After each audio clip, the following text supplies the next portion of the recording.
ওকে, আমরা কি করতেছিলাম মনে আছে? একটা আনঅর্ডার্ড লিস্টকে একটু স্টাইল করতেছিলাম। এই যে এই স্টাইলটা কিরকম, যে এরকম একটা এরকম ডানে বামে আনলাম, আনছি না? ডিসপ্লে ফ্লেক্স করে এটা বাম পাশে থেকে ডান পাশে নিয়ে আসলাম, এরকম আনলাম। তারপরে আমরা একটা মার্জিন দিলাম, প্রত্যেকটার মাঝখানে 10 পিক্সেল করে। হ্যাঁ, এখন ফাঁকা ফাঁকা হয়েছে, ঠিক আছে। এখন এটাকে একটু একটু রং চং দিই। হ্যাঁ, আমরা এটা একটু রং চং দেই, সেটা হচ্ছে রেকর্ডিং। ওকে, রং চং দেই, সেটা হচ্ছে আমি দিব ব্যাকগ্রাউন্ড কালার দিই, একটা ব্যাকগ্রাউন্ড কালার আমাদের টিল। একটা কথা মনে রাখবেন, ওয়েবসাইটে কিন্তু একটা ওয়েবসাইটে কিন্তু একাধিক কালার থাকে না। একটা ওয়েবসাইটে কিন্তু একটা দুইটা সর্বোচ্চ তিনটা কালার থাকে, প্রাইমারি সেকেন্ডারি অ্যান্ড থার্ড একটা কালার, অ্যাকসেন্ট কালার থাকে। বুঝতে পারছেন? তো আপনাদেরকে নিজেদের নিজের কালার নিজেরা বানিয়ে নিতে হবে। এই যে এখন হইছে একটু, এই যে ওরকম মেনু বারের মতো হইছে, W3 এর মতো ব্যবসা হইছে। ওকে,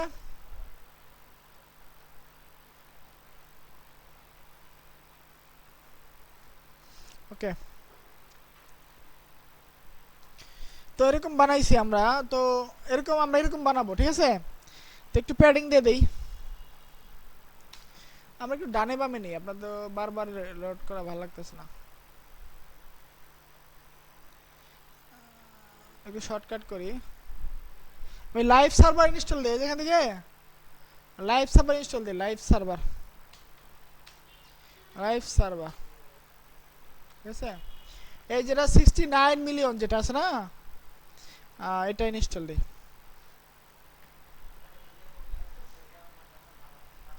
আমি একটা এক্সটেনশন ইনস্টল দিচ্ছি, বুঝছেন, যাতে ওই যে বারবার আমাকে সেভ করতে না হয়।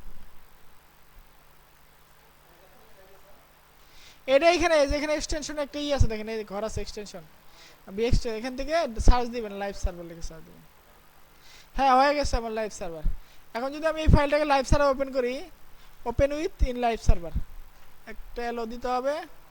ওকে, এখন আসতেছে, ঠিক আছে। এটাকে আমি কাট করে দিই, বোঝা লাগবে না। লাইভ সার্ভার ওপেন করছি, সব কিছুই করা লাগবে।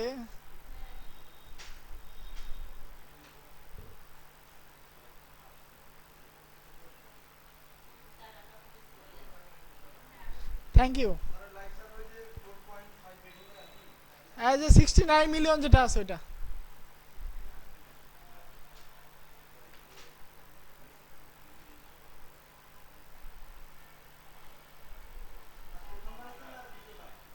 হ্যাঁ, এই যেটা, এই যে আপনি এখানে যাবেন, এখান থেকে এক্সটেনশনে যাবেন, তারপর এখানে লাইভ সার্ভার লিখে সার্চ দিবেন। লাইভ সার্ভার যেটা আছে দেখেন 69 মিলিয়ন, এটাকে লিখে এনে ই করে দিবেন, ইনস্টল করে দিবেন। ওকে, ইনস্টল করা থাকলে ধন্যবাদ। এখন আমরা আমাদের কোডে চলে যাই। ওকে, এখন দেখেন এটাকে আমরা একটা দিছি, একটা কালার দিছি, ব্যাকগ্রাউন্ড কালার। এটাকে আমরা একটা প্যাডিং দেই, প্যাডিং, প্যাডিং দেই, প্যাডিং, প্যাডিং আমরা ধরেন কত দিব, 5 পিক্সেল। এই যে অটোমেটিক এখানে সেভ হয়ে যাচ্ছে, আমাকে বারবার এখানে করতে হচ্ছে না। এখন একটু সুন্দর লাগতেছে না প্যাডিং দেওয়ার কারণে? এখন এটা কালারটা একটু চেঞ্জ করে দেই, টেক্সটের কালারটাকে আমরা হোয়াইট করে দিই, ঠিক আছে। তারপরে আমরা যদি চাই এটাকে লিঙ্ক করে দিতে পারবো, ঠিক আছে। এটা হচ্ছে ইউজ কেস, আনঅর্ডার্ড লিস্টের ইউজ কেস হচ্ছে এরকম। আমরা যদি একটু হভার করি, এই যখন দেখেন এটা হভার করলে কোনো কিছু আসতেছে না। হ্যাঁ, এটাকে আমরা কার্সর হিসেবে পয়েন্টার করে দেব। কার্সর, কার্সর মানে কি মাউস, কার্সরকে পয়েন্টার করে দেব। তাহলে কি হবে, এটার উপর একটা, এটার উপর হভার করলে মাউসটা এরকম হবে, ঠিক আছে।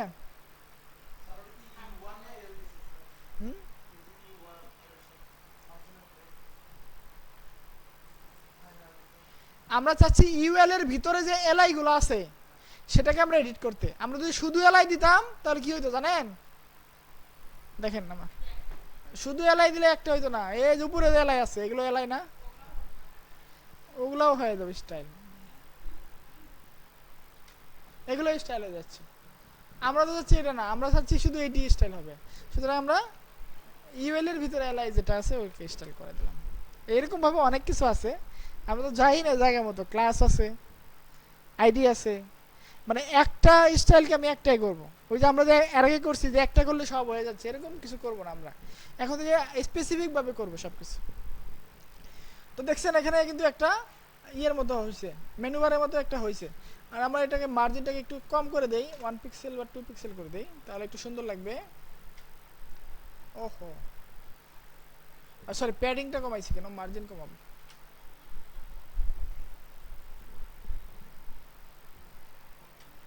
এই একটু গ্যাপটা কম হয়েছে, এখন একটু ভালো লাগতেছে, ঠিক না? সুন্দর একটা মেনু বার হয়ে গেছে। আমরা আরো করি যাও, এখন পিক্সেল দেই, পিক্সেল দেই, এখন আরো ভালো লাগছে, ঠিক আছে? এখন যদি চাই যে আমি এটাকে আর একটু স্টাইল করব, যে এটার উপর হোভার করলে একটু কালার ইফেক্ট হবে, তাহলে কি করব আমরা বলেন তো? এই ইউএল এর ভিতরে যে এলআইটা আছে, এই এলআই কে যদি হোভার করি তাহলে আমার একটা ইফেক্ট হবে। সেটা কি হবে? ব্যাকগ্রাউন্ড কালারে একটু পরিবর্তন আসবে। কি আসবে? ব্যাকগ্রাউন্ড কালারটা একটু হালকা হবে, টিল কালারের হালকা হবে, টিল, এই যে টারকুইস এটা হবে। দেখি কি হয়, এই এরকম হচ্ছে, দেখছেন? আমি কোনটার ভিতরে আছে আমি বুঝতে পারতেছি। আর টিলটাকে একটু বাড়াইয়া দিই, টিলটাকে নেই, হ্যাঁ নেওয়া যায়, টিলের ভিতরে নেওয়া যায়। টিলই নিলাম, টিলই নিয়ে এই টিলের ভিতরে একটু হালকা করে দেবো, নাহলে ডিপ করে দেবো। টিলটাকে একটু ডিপ করে দেবো, বা এদিকে একটু ডিপ করে দেবো, তাহলে কি হবে? এখানে গেলে আমি কোনটার ভিতরে আছি বোঝা যাচ্ছে, ঠিক আছে? সুন্দর হয়েছে না একটা মেনু বার? এটা কিন্তু আনঅর্ডার্ড লিস্ট দিয়ে আমরা করে ফেলেছি। এখন যদি আমি অ্যাক্টিভ করি, দেখি অ্যাক্টিভ থিম কাজ করবে কিনা। অ্যাক্টিভ করি, ইউএল ভিতরে এলআই, এলআই এর ভিতরে যদি অ্যাক্টিভ দেই, অ্যাক্টিভ অ্যাক্টিভ দেই, তাহলে কি হয়? ব্যাকগ্রাউন্ড চেঞ্জ করি তো, কালার আমি ধরে ইয়েলো দিই, হয় কিনা দেখি। অ্যাক্টিভ, এই যে অ্যাক্টিভ করলে ইয়েলো, মানে ক্লিক করবো ওটাতে আমি ইয়েলো কালার পাচ্ছি, ঠিক আছে? আমি যেটাতে ক্লিক করছি ওটাতে ইয়েলো কালার পাচ্ছি। হ্যাঁ, এখানে হাইপার লিঙ্ক করবে, এটা নিয়ম তো, এখানে হাইপার লিঙ্ক করে। এখন এটাকে কিভাবে হাইপার লিঙ্কে পরিবর্তন করবো আমরা? এখানে একটু কালারটা ইয়েলো না করে আমরা গ্রিন করে দিই, আর গ্রিনের ভিতরে একটু অপাসিটি কমাই দিই। দেখছেন একটা আসতেছে, এফেক্ট আসতেছে, দেখনে একটা ক্লিক হচ্ছে। এখন আমি এটাকে হাইপার লিঙ্ক করে দেব, ধরেন হাইপার লিঙ্ক কিভাবে করে দেব? এই আনঅর্ডার্ড লিস্টের ভিতরে, লিস্ট আইটেমের ভিতরে আমি একটা অ্যাঙ্কর ট্যাগ দিব, এক্স অ্যাঙ্কর ট্যাগ দিব। হ্যাঁ, এই অ্যাঙ্কর ট্যাগের ভিতরে আমি ধরেন একটা হ্যাশ দিয়ে, আপাতত হ্যাশ দিয়ে কম দিচ্ছি। হ্যাঁ, এখন কিন্তু এখানে আসতেছে, এই যে অ্যাঙ্কর ট্যাগ দেওয়ার কারণে এখানে যে লিস্টের ইটা আসতেছে, ওই অ্যাঙ্করের যে সেটিংগুলো এখানে চলে আসতেছে। সেটিংগুলো আমরা পরিবর্তন করতে হবে আমাদেরকে। এটার ভিতরে দিলে ভালো হবে নাকি? হ্যাঁ, এটা ঠিক আছে। ওকে, এখন আমরা যদি একটু পরিবর্তন আনি,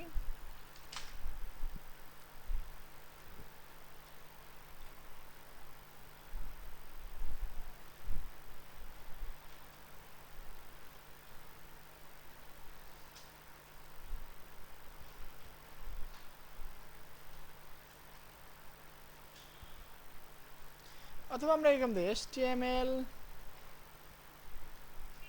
CSS JavaScript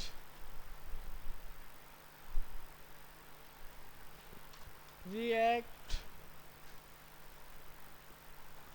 MongoDB,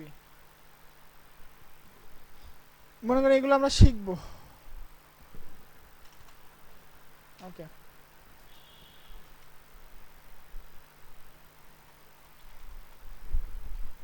ঠিক আছে? এখন কিন্তু এর যে সেটিংগুলো এখানে চলে আসছে, তো এর সেটিংকে আমরা একটু পরিবর্তন আনতে হবে। আমার যে ইউএল আছে, ইউএল এর ভিতরে যে এলআই আছে, এলআই এর ভিতরে যে এ আছে এটাকে আমরা একটু সেটিং করব। টেক্সট ডেকোরেশন কি করে দিব, না করে দিব। ওকে, আমরা তারপরে কি বলে টেক্সট ডেকোরেশন নান করে দিলাম, চলে গেল। আর এখানে কালার হোয়াইট না দিয়ে আমরা কালারটা এখানে দিব হোয়াইট। ঠিক আছে, এখন হইছে, এখন তো প্রত্যেকটা লিংক হয়ে গেছে। এখন ক্লিক করলে লিংকের মতো কাজ করবে। ঠিক আছে, তো আমরা এখানে যে একটা লিংক বসায় দেই, ধরেন আমাদের W3 স্কুলের লিংকটা এখানে বসায় দিই HTML এ। আর টার্গেটটাকে কি করে দেব, ব্ল্যাঙ্ক করে দেব।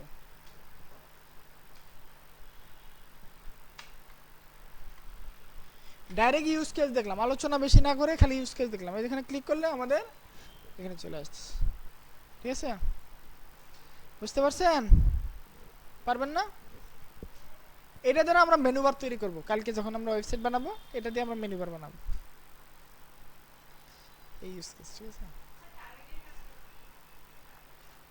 টার্গেট হচ্ছে আপনার যদি আপনি টার্গেট না দেন তাহলে আপনার ওয়েবসাইটটা দেখুন এখানে সিএসএসটা আছে না, আর সিএসএসটা নেই। ওকে,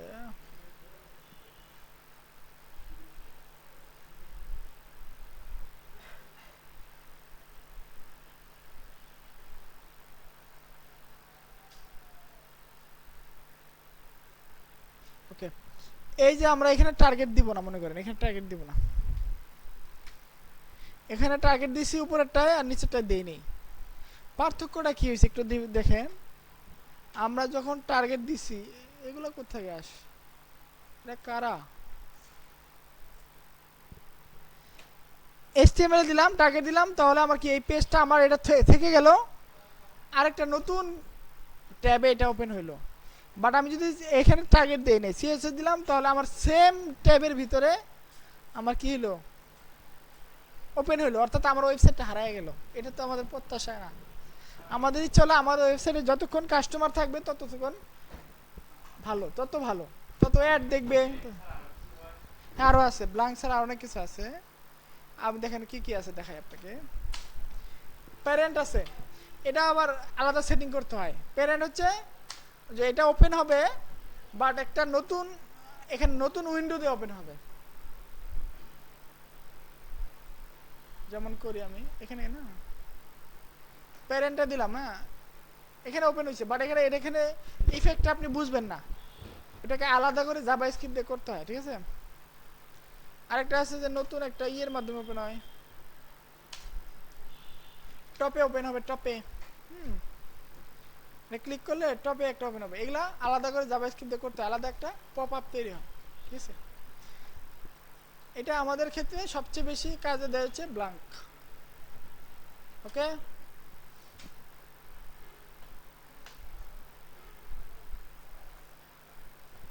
ওকে ডান। তারপরে কি আছে দেখি, আনঅর্ডার্ড লিস্ট দেখলাম, অর্ডার্ড লিস্ট দেখলাম, দুইটা কিন্তু দেখলাম। হ্যাঁ, একটা আদার লিস্ট আছে, সেটা হচ্ছে ডেসক্রিপশন লিস্ট। আপনি যদি করে চান ডেসক্রাইব করতে কোনো জিনিসকে, যেমন আমি একটা ডিসক্রিপশন লিস্ট লিখতেছি, কোনো কিছু একটা ডিসক্রাইব করব, প্রথমে কি লিখবো, ডেসক্রিপশন লিস্ট, অর্থাৎ H1 H2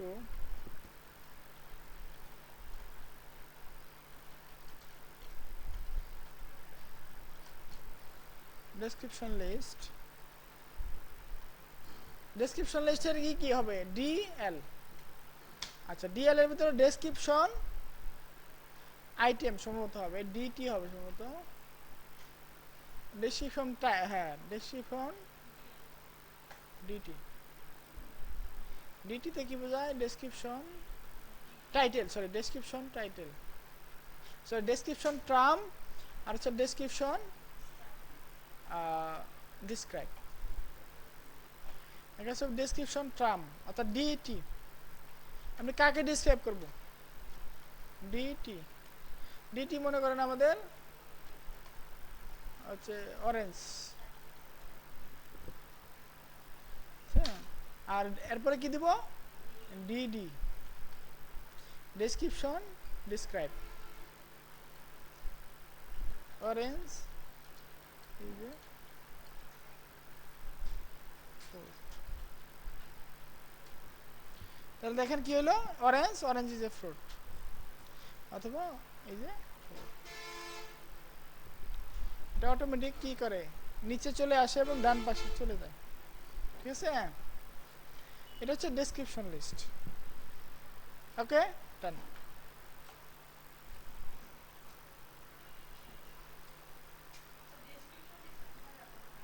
এটা তেমন একটা ইউজ কেস নাই, আই হ্যাভ নো আইডিয়া। অনেক ক্ষেত্রে অনেক কিছু ডিসক্রাইব করতে এটা ব্যবহার করে। অনেক সময় প্রোডাক্টের ডিসক্রিপশন লিখলে HTML ব্লক এখন হচ্ছে আসল আসল কাজ। হ্যাঁ, আমরা এটা একটু ভিডিওটা করি।